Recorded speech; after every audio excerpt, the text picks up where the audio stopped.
하나님께서 우리에게 허락하신 은혜들을 누리기까지 하나님은 우리에게 언제나 선명한 흔적들로 말씀하시는 하나님이십니다. 성경을 통해서 말씀하시고 또 우리가 살아가는 삶의 모습을 통해서도 가르쳐 말씀해 주기도 하십니다. 하나님이 이스라엘 백성들에게 사사를 세우신 가장 큰 이유와 목적이 있다면 어떤 업적과 성과를 이루라고 사사들을 세운 것만은 분명 아닙니다. 그들이 살아가는 삶의 모습이 하나님의 영광을 나타내고 또 하나님의 권능이 무엇인지를 삶으로 증명하도록 하나님은 사사들을 세워서 그 일들을 맡기셨습니다. 그 사사들 가운데 특별히 이 사사기 전체를 통틀어서 가장 많은 지면을 할애해서 한 사람을 소개하고 있는데 그가 다름 아닌 삼손입니다. 대사사라고 불리워지는 사사들 가운데서도 우리가 읽은 13장 말씀에서부터 16장까지 꽤 많은 분량을 기록해 두어서 그의 삶을 통해서 일하시는 하나님의 역사가 무엇인지를 분명히 말씀해 주고 있습니다. 우리는 어쩌면 그런 하나님의 그런 많은 분량을 통해서 삼손의 삶을 보이기를 원하셨지만 실상 우리가 이해하고 있는 삼손에 대한 이해는 매우 편협하거나 혹은 지엽적이어서 삼손에 대한 오해를 가지고 우리는 그 인물을 대면하고 있는지도 모르겠습니다. 삼손 하면 제일 먼저 어떤 장면들이 떠오르십니까? 삼손과 드릴라, 그래서 머리가 잘리고 하나님께서 주신 그러한 나시린의 서약을 그가 어긴 바 되어져서 블레셋에게 고통당하는 삼손의 유약한 모습을 떠올리기도 합니다. 또 그의 사역의 말미에 두 눈이 뽑혀서 그래서 그가 있는 그곳을 완전히 무너뜨리는 하나님의 역사를 그가 마지막 순간에 감당하지만 비참한 죽음으로 생을 마감한 삼손에 대해서 우리는 또 생각하기도 합니다. 그러니까 어떻게 보면 삼손은 유약한 인간의 대명사 혹은 유혹, 미혹이라고 하는 것에 쉽게 넘어진 하나님의 사람, 그러나 끝까지 사명을 감당하지만 그 하나님의 뜻을 저버린 자의 불운한 최후를 맞이한 사사, 이런 선입견들을 가지고 우리는 삼손을 대한다는 이야기입니다. 그러나 우리가 사사기 13장에서부터 대면하는 삼손의 삶을 우리가 말씀을 통해서 조금만 깊이 본다면 그런 오해함에서부터 도리어 그가 얼마나 하나님의 위대한 사람으로 처음부터 구별되었는지, 그의 생을 통해서 하나님이 어떤 하나님의 영광을 나타내셨는지, 또 그의 삶이 블레셋이라고 하는 열악한 환경적 지배를 받는 때에도, 또 가나안의 바알신과 여러 우상 숭배가 창궐한 그때에도 그가 어떻게 하나님의 사람으로 살 수 있었는지를 삶으로 잘 보여준 믿음의 대명사라고 하는 것으로 좀 시선이 바뀌었으면 하는 마음이 있습니다. 당시 삼손이 태어나기 전 그가 살고 있었던 시대적 배경을 13장 1절에서 이렇게 간략하게 소개하고 있습니다. 이스라엘 자손이 다시 여호와의 목전에 악을 행하였으므로 여호와께서 그들을 40년 동안 블레셋 사람의 손에 넘겨주시느라.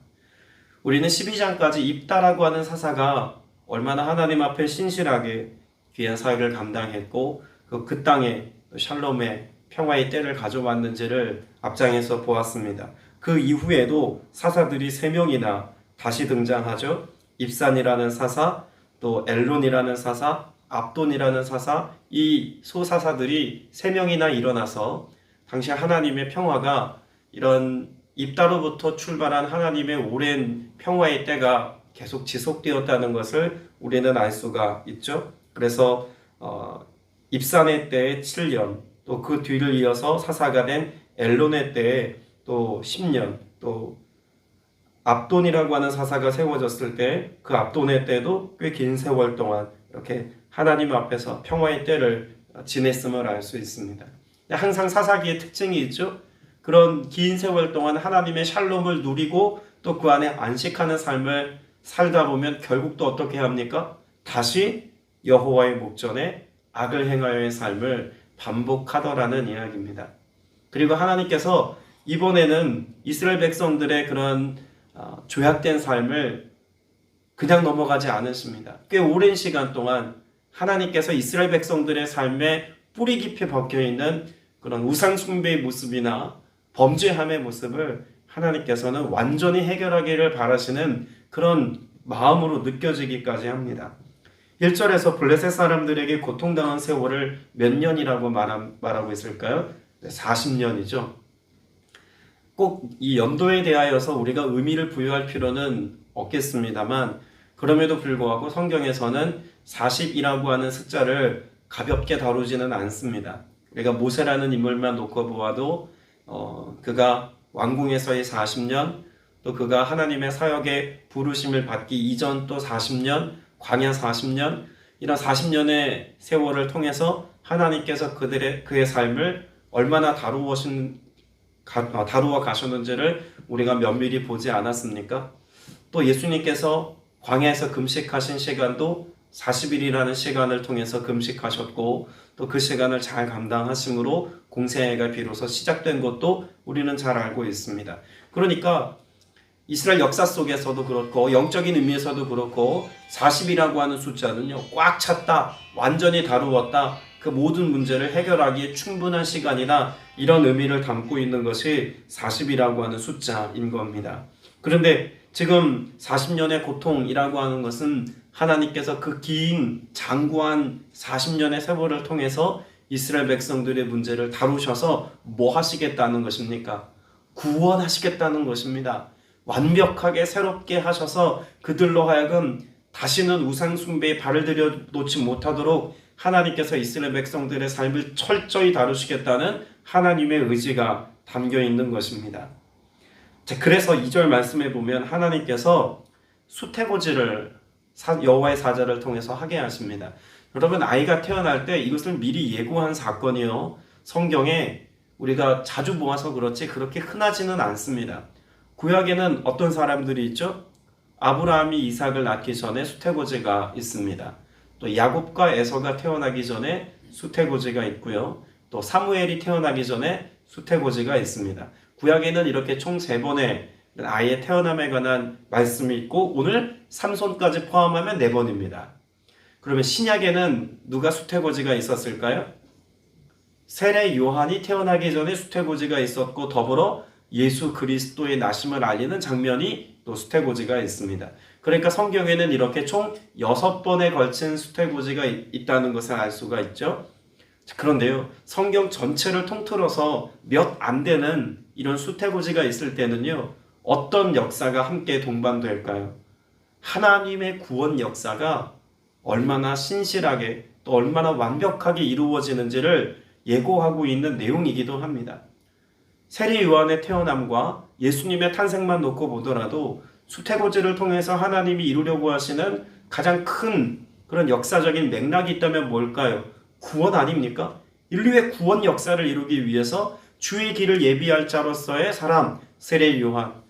하나님이신 그분이 육신을 입고 이 땅 가운데 아기 예수로 태어남에 대한 예언의 역사. 이 모든 것은 다 구원과 연관이 있는 것입니다.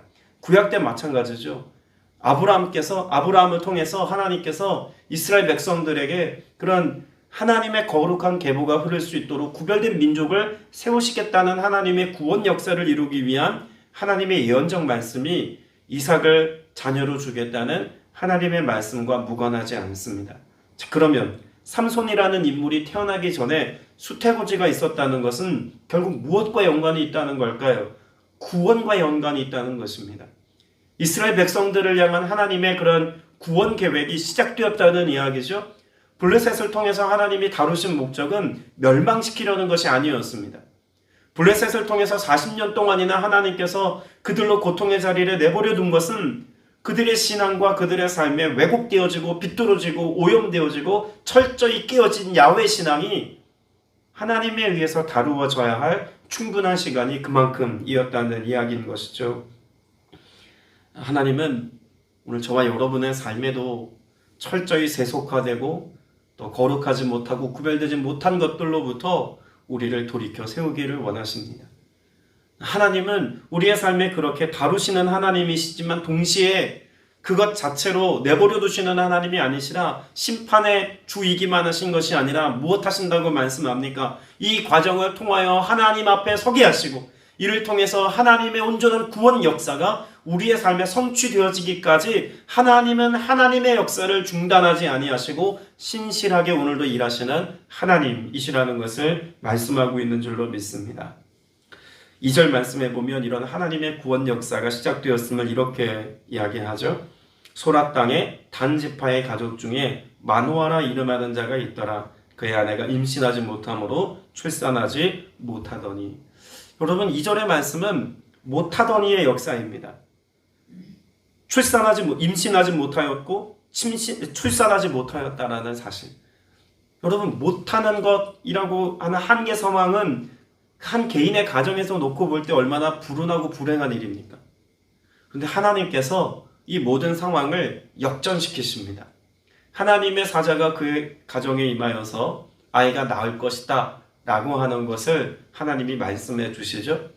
그러면 어떻게 보면 이 못하더니의 삶은 결국 하나님의 역사를 경험하게 되는 기회가 되기도 하지 않습니까?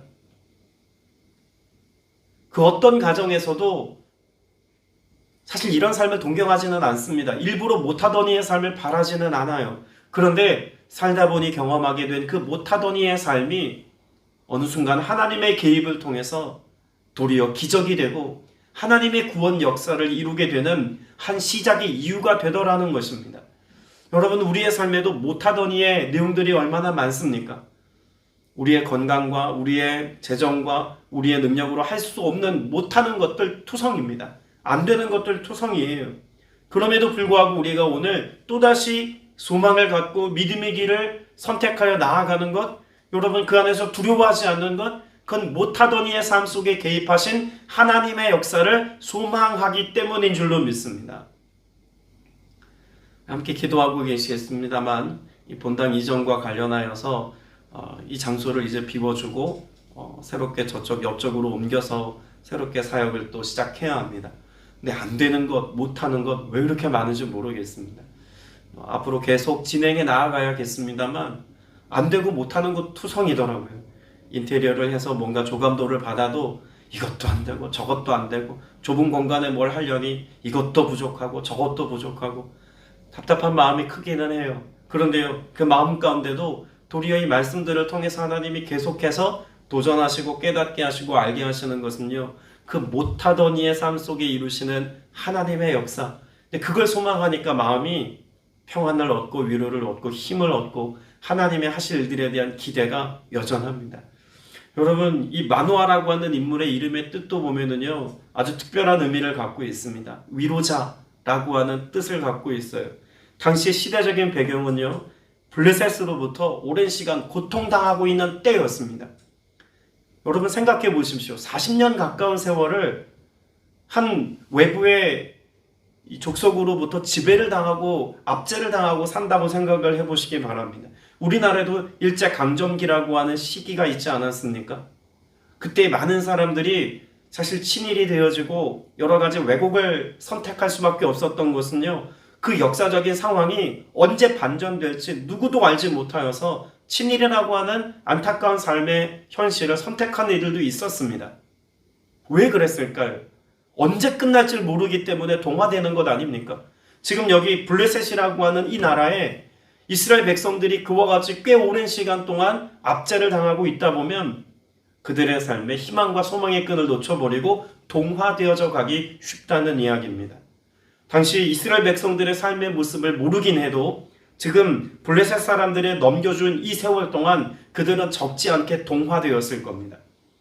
구별된 신앙을 가지고 살아가는 이들을 찾아보기 어려운 때였을 것이고, 그렇지 않아도 가나안 땅에 익숙했던 이방 문화들이 이스라엘 백성들 안에 스며들고 또 스며들어서 세속화가 한참 진행 중이었고, 이전에 본 입다떼의 말씀만 보더라도 얼마나 완악한 이방에 있는 모든 신들은 죄다 끌어모아서 우상 숭배하는 모습같이 보여지는 내용들이 기록되어 있지 않습니까? 그런 영적으로 혼돈한 때, 정치적으로 억압받고 있는 이 시절에 지금 하나님께서 위로의 사람 마노아라고 하는 이 가정을 선택하신 것은요, 단지 이 가정을 향한 하나님의 응답을 예비하신 것만이 아니라는 것입니다.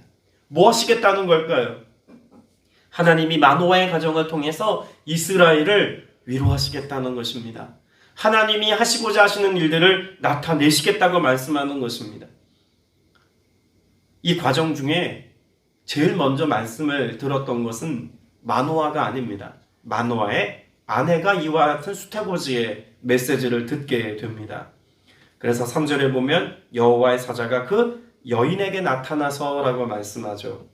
그래서 이 출산하지 못하는 상황 가운데 있는 여인에게 하나님이 말씀합니다. 우리는 삼손을 나신 이리로 구별하여서 뭐 하라고 명령하시는 말씀을 우리가 듣습니까? 5절에 보면 그의 머리 위에 내가 임신하여 아들을 낳으리니 그의 머리에 삭도를 내지 말라. 아이는 태에서 나옴으로부터 여호와께 바쳐진 나실인이 됨이라 라고 말씀하고 있죠. 또 7절에도 보면 내가 임신하여 아들을 낳으리니 이제 포도주와 독주를 마시지 말며라고 하는 말씀이 재현됩니다. 자, 그런데 우리가 자주 이 말씀 속에서 놓치는 거는요, 4절, 7절에 포도주와 독주를 마시지 말며 어떠한 부정한 것도 먹지 말라. 여러분, 이것은 삼손에게 주어진 명령이 아니라는 겁니다. 우리는 이 구절을 읽을 때 어떤 이들은 자주 삼손이 그렇게 부정한 것을 입에 대지 말고 독주를 마시지 말 것이라는 말씀으로 읽어요. 그런데 4절부터 보겠습니다. 4절. 이제 3절 후반부에 이제 임신하여 아들을 낳으리니, 자 4절에 그러므로 너는, 여기 너는 누구입니까? 여인입니다. 마노아의 어머니에게 하신 명령이에요. 너는 포도주와 독주를 마시지 말며 어떤 부정한 것도 먹지 말지니라. 그러면 이 명령은 삼손이 아닌 마노아의 아내에게 주어진 말씀이었다면, 여러분, 어머니에게 주어진 영적인 역할이 이 나실인의 삶과 무관하지 않다는 것을 우리는 잘 알 수가 있겠죠. 여러분, 하나님의 위로가 누구를 통해서 이루어지기를 하나님이 원하신다면요, 삼손을 통해서 나타나기를 원하십니다. 근데 누구부터 준비시키냐면 그의 어머니부터 준비시킵니다. 그의 어머니가 포도주와 독주를 마시지 않는다는 것, 단지 세상 향락에 빠지지 않는 것을 의미하는 것이 아니죠. 당시 포도주와 독주가 많이 사용되어졌던 처소가 있습니다. 가나안 문화에서 포도주와 독주가 많이 사용되어졌던 때는요, 당시 우상 숭배, 가나안 땅에 가장 만연되어져 있던 바알을 섬기는 우상 숭배의 모습이 있지 않습니까? 근데 바알에게 제사를 지낼 때 국가에서, 로마 시대도 그랬습니다만, 국가에서 제사를 드릴 때 그런 영적인 행위로서의 성적 행위를 공인해주는 창기들이 있었습니다. 이런 제사로서의 창기들과 간음할 때 그때 포도주와 독주를 마시는 것이 일반적인 문화였습니다. 그러니까 당시 시대적인 종교적 문화 현상이었다는 거죠. 그렇기 때문에 여기 포도주와 독주를 마시지 말라라고 하는 말은 이런 우상에게 절하는 자리에 나가지 말라라고 하는 말씀으로 이해해야 합니다. 당시 우상 숭배의 모습이 너무나 만연되어 있어서 누구나 손쉽게 포도주와 독주를 마시는 자리, 우상 숭배하는 자리, 하나님의 영광을 나타내지 못할 만한 것들이 즐비한 자리에 나를 두는 행위, 여러분, 이것을 하나님이 금하고 계신 거예요. 뭐 하신다는 겁니까? 구별하신다는 이야기죠. 세속화로부터 하나님께서 보호하시되 어머니를 보호한다는 것은요, 어떤 면에서는 어머니 자체이기도 하지만 무엇을 보호하는 걸까요? 어머니의 태에 있는 아이를 보호하는 하나님의 구별됨의 지극함을 말씀해주고 있는 것이기도 합니다. 여러분, 우리의 삶에 하나님의 구원 역사를 이루실 때 하나님은 그런 사명을 저와 여러분에게 주셨습니다. 마노아의 아내에게 주었던 이 하나님의 사자가 말씀하는 명령, 포도주와 독주를 마시지 말며, 여러분, 우리는 어떠한 사명이 있습니까? 육체적으로 보자면 우리의 자녀와 다음 세대들을 영적으로 품고 이들로 구별된 세대가 되게 하기까지 우리는 포도주와 독주를 마시지 않는 세대가 되어야 합니다. 내가 먼저 그런 사람이 되어야 한다는 이야기입니다.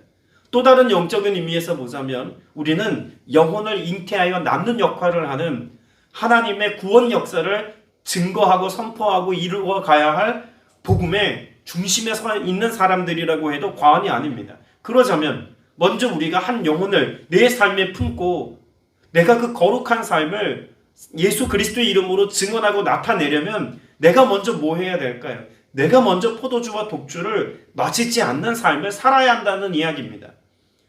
바라기는 저와 여러분의 삶이 그런 삶으로 하나님의 영광을, 하나님의 능력을 나타내기까지 구별된 삶을 선택하여 살아가는 믿음의 결단과 용기가 있게 되시길 축복합니다. 여러분, 마노아의 아내에게 하나님이 이렇게 수태고지를 통해서 너가 먼저 구별되어야 해 라고 말씀하시는 이 말씀이 당시 이 시대에만 혹은 마노아의 가정에게만 허락되어진 메시지가 아니라 여러분을 향한 메시지임을 듣게 되시길 다시 한번 축복합니다. 자, 5절 말씀에 보면 그래서 임신하여 아들을 낳게 되면 하지 말라고 말씀하신 것이 있죠. 삭도를 대지 말라. 그리고 나실인이 되겠다라고 말씀하고 있습니다. 마노아의 아내가 독주나 포도주를 마시지 않는 것과 동일하게 머리에 삭도를 대지 않는 것은요, 당시의 어떤 문화적인 복식 문화와 상관이 있을 것이다라고 이해를 합니다. 그러니까 머리를 어떻게 자르는지, 또 어떻게 머리를 기르는지, 어떤 외모를 어떻게 가꾸는지, 이 모든 것은 단지 그냥 힘의 원천이 머리에 있기 때문만이 아니라 하나님께서 이와 같은 원천적인 힘을 사용하시기까지 무엇을 먼저 명령하셨는가를 봐야겠죠. 구별되게 하셨다는 이야기입니다. 이 역시도 세상의 많은 사람들과 다름의 방식으로 살아가도록 하나님께서 그 외모를 가꾸는 것에 있어서도 차별화를 두셨다는 이야기예요. 여러분, 우리가 먹고 마시고 무엇을 입고 어떤 장신구를 달고 어떻게 우리의 일상을 살아갈 때 우리의 외모를 가꾸고 살아가는 것, 여러분, 그 외형적인 것도 참 중요합니다. 여러분, 그것을 통해서 무엇을 알 수 있기 때문에 그럴까요? 그 사람의 정체성을 알 수 있기 때문에 그래요. 목회자인 제가 어떤 절기나 혹은 성례전이나 이런 걸 집행할 때는 전 매주 있지는 않습니다만 제가 그런 성례전이나 절기를 지킬 때는 항상 목사 가운을 입습니다. 그건 의복을 통해서 무엇을 드러내기 위함에 있습니까? 그 겉으로 보여주는 모습 자체가 다 중요한 것, 이것만으로 본질을 이야기할 수는 없지만 그 모습을 통해서 하나님의 거룩함을 조금 더 드러내기 위한 한 방편 아닙니까? 삭도를 대지 말고 머리를 기르라고 말씀하신 그 이유는 특별한 하나님의 나실인의 법으로서 명령한 것인데 하나님께서 그것을 통해서 아름다움을 나타내시거나 힘의 원천이 머리카락이 있다라고 하는 것만을 말씀하시려는 게 아닙니다. 하나님이 그 구별됨으로, 그 구별됨의 표지로 머리카락을 자르지 못하도록 하신 것이죠. 우리가 보아야 될 것은 단지 머리카락 자르지 않았다가 아니라 구별되었다. 그리고 그것을 구별됨으로 잘 지키는 삶을 살아야 한다라고 하는 것도 이 나실인의 법을 통해서 알 수 있다는 이야기입니다. 자, 그런데 이렇게 나실인으로 하나님의 삼손을 세워서 뭐 하시겠다고 말씀하나요? 5절 제일 마지막에 보면 이스라엘을 뭐 하기 시작하시니? 구원하기 시작하시니. 여러분, 이 시작하신다라고 하는 말의 의미가 참 중요합니다. 여러분, 블레셋이라고 하는 나라의 압제로부터 오랜 고통을 당하지 않습니까? 이스라엘 백성 하면 치가 떨리는 민족이 블레셋입니다. 우리가 이후에 보게 될 사무엘 상 역사, 사무엘 하 역사에도 보면 결국 이스라엘이라고 하는 민족이 블레셋 때문에 오랫동안 고통의 세월을 보내고 또 그 역사의 전면에 블레셋과의 전쟁에서 위대한 왕으로 등극하게 되는 왕이 있죠? 다윗입니다. 자, 그래서 이 말씀이 중요한 것이요. 삼손을 통해서 구원이 시작이 되는데 그럼 그 블레셋으로부터의 고통의 세월이 끝나는 건 누굴 통해서 끝날까요? 다윗입니다. 사무엘하 8장에 보면 그 블레셋과의 지긋지긋한 전쟁의 역사가 끝이 납니다. 그러면 이 삼손을 통해서 구원의 역사가 시작되었고 다윗을 통해서 구원의 역사가 완성되어진다는 이 스토리는 어쩌면 구약이 보여주고 있는 하나님의 구원 역사, 신약에 나타나고 있는 하나님의 구원 역사의 모습과 닮았습니다. 어떻게 닮았을까요? 예수 그리스도께서 오시기 이전에 세례 요한을 통해서 이 땅 가운데 회개하고 천국이 도래할 것을 선포케 하셨죠. 그것이 세례 요한으로부터 시작되었습니다. 그런데 이 구원 역사가 세례 요한으로부터 시작되어서 누구로 완성되었습니까? 예수 그리스도의 십자가와 예수 그리스도의 부활로 완성되지 않았습니까? 그 서막을 연 사람이 세례 요한인 것처럼 지금 구약에서 이스라엘 백성의 블레셋으로부터 고통당하는 이 힘들고 어려운 40년의 역사에 그 구원 역사를 시작한 이가 삼손이라고 하는 점에서 우리는 그의 구원 역사적인 역할과 사명을 결코 가볍게 여길 수 없다는 것입니다. 하나님은 삼손을 그렇게 구별하셨고 그 시작점에 삼손을 두셨다는 이야기. 그래서 우리가 사사기 13장부터 16장까지 기록되어져 있는 삼손을 통한 하나님의 무엇을 보아야 합니까? 구원 역사를 봐야 합니다. 그의 인생이 어땠는지, 그가 어떤 삶을 살았는지, 그의 삶 속에 우리가 자극적으로 드러나 있는 몇몇 장면이 아니라 그의 삶을 통해서 하나님이 이스라엘을 구원하시는 하나님의 구원 이야기를 봐야 한다는 이야기예요. 하나님이 삼손을 통해서 이 일을 시작하셨다는 것입니다. 여러분, 여기서 우리가 13장 말씀을 읽다 보면 이와 같은 하나님의 구원 역사를 계시해 준 하나님의 사자를 다시금 만나는 장면이 있습니다. 마노아의 아내에게 나타났죠. 그리고 마노아가 이 문제를 가지고 다시 하나님 앞에 기도합니다. 그래서 여호와의 사자가 다시 나타나서 이 부부에게 함께 만나주시는 장면이 있습니다. 그리고 이름을 묻죠. 당신의 이름이 무엇입니까? 라고 물었더니 18절 말씀에 여호와의 사자가 이르되 어찌하여 내 이름을 묻느냐? 내 이름은 기묘자라 하니라. 여기에 대한 해석은 여러 가지가 있습니다. 구약에 나타난 예수님의 흔적이라고도 이야기하는 이도 있고 그렇지 않다라고 말하는 이들도 있습니다. 그러나 이사야 말씀에 보면 이사야 말씀에 예수 그리스도는 이 땅 가운데 오실 때 어떤 모습으로 오신다고 말씀합니까? 기묘자로 오신다고 말씀하는 내용이 이사야 말씀에 기록되어져 있어요.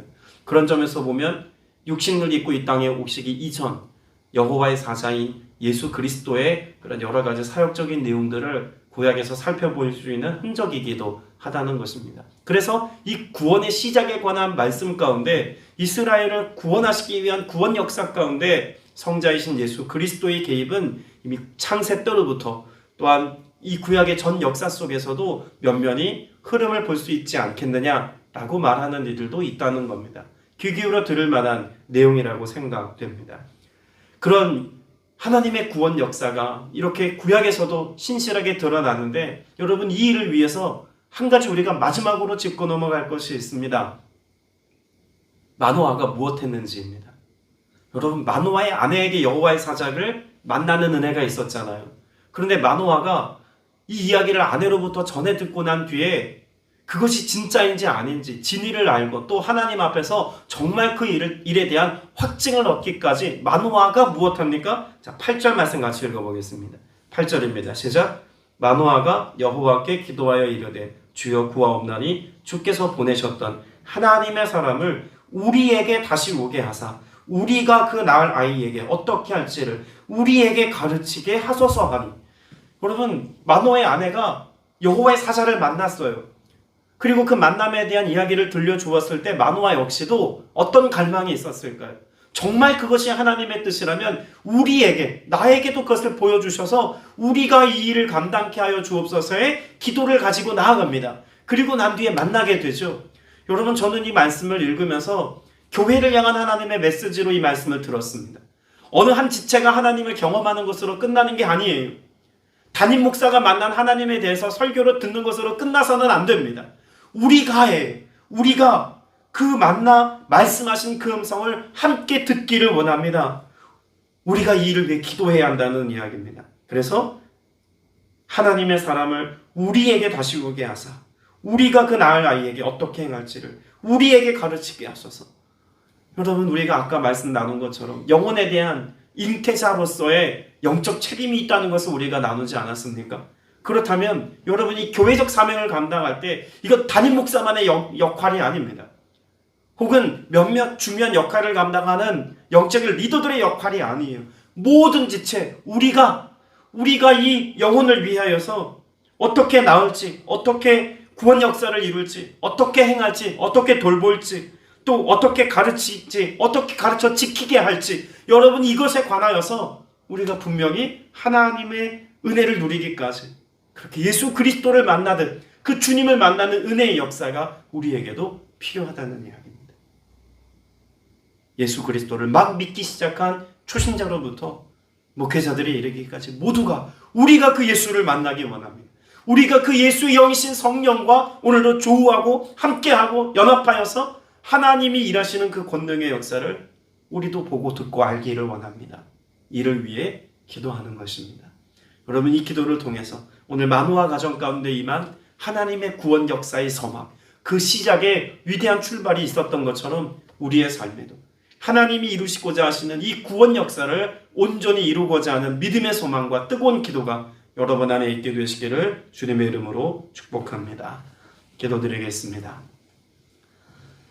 주님, 오늘도 우리를 만나 주옵소서.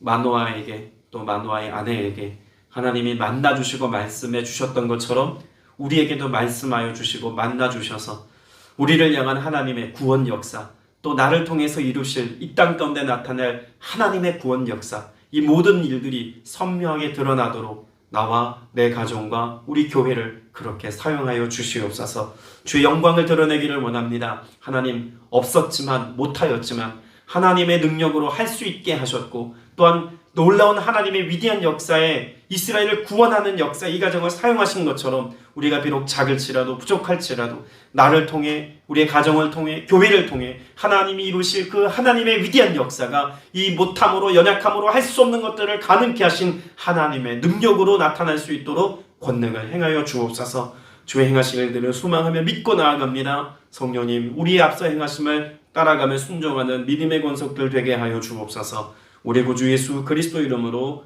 간절히 기도드렸사옵나이다. 아멘.